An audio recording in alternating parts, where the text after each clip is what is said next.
ഞാനൊരു കാര്യം ചോദിക്കട്ടെ, ഒരു ഇസ്ലാം വിശ്വാസി കടുത്ത ചൂട് അല്ലെങ്കിൽ കടുത്ത തണുപ്പ് കൊണ്ട് പാസ്റ്ററിന്റെ വീടിന്റെ വാതൊക്കെ ചുരുണ്ട് കിടക്കുകയാണെങ്കിൽ പാസ്റ്റർ എന്തെങ്കിലും ചെയ്യുമോ ആ വ്യക്തിക്ക് വേണ്ടി? ഞാൻ ചെയ്യും, എന്തെങ്കിലും തീർച്ചയായിട്ടും ചെയ്യും. അതല്ലേ നല്ല അയൽക്കാരൻ എന്ന് പറയുന്നത്.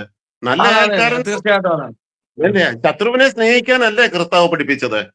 ഒരു കർണത്തടിക്കും മറ്റൊന്നും കൂടെ കാണിച്ചു കൊടുക്കാനാണോ പഠിപ്പിച്ചത്, അതോ അവനിട്ട് വെട്ടാനാണോ പഠിപ്പിച്ചത്?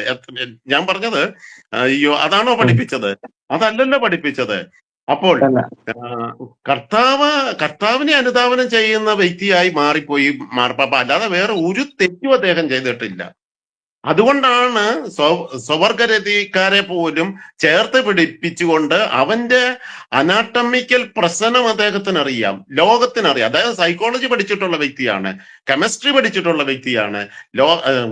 ഹ്യൂമൻ ബോഡിയുടെ അതിന്റെ ആ അനാട്ടമിക് നേച്ചർ പാസ്റ്ററിന്റെ സെക്ഷൽ ഇൻസ്റ്റന്റ് അല്ല അടുത്തുള്ള വേറൊരു മനുഷ്യൻ്റെത്.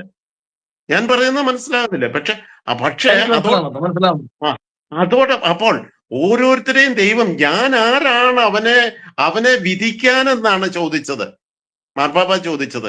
അവനെ വിധിക്കാൻ ഞാൻ ആരുമല്ല, അവന് കരുണ കാണിച്ചു കൊടുക്കുക, അവനെ ചേർത്ത് പിടിക്കുക. അതുപോലുള്ള കാര്യങ്ങൾ. അതുപോലെ തന്നെ അബോർഷൻ കേസ് ആയാലും ഒക്കെ കുറച്ച് വിപ്ലവം കൊണ്ടുവന്ന് പറഞ്ഞു കഴിഞ്ഞാൽ, എന്നാൽ വലിയ വിപ്ലവമൊന്നും കൊണ്ടുവന്നിട്ടില്ല. ഫെയ്ത്ത് ആൻഡ് മോറൽസിൽ യാതൊരു ഇതും വരുത്തിയിട്ടില്ല. വലിയ സഭയുടെ വിശ്വാസം അതുപോലെ തന്നെ അദ്ദേഹം അതുപോലെ തന്നെ കൊണ്ടുപോയ വ്യക്തിയാണ്.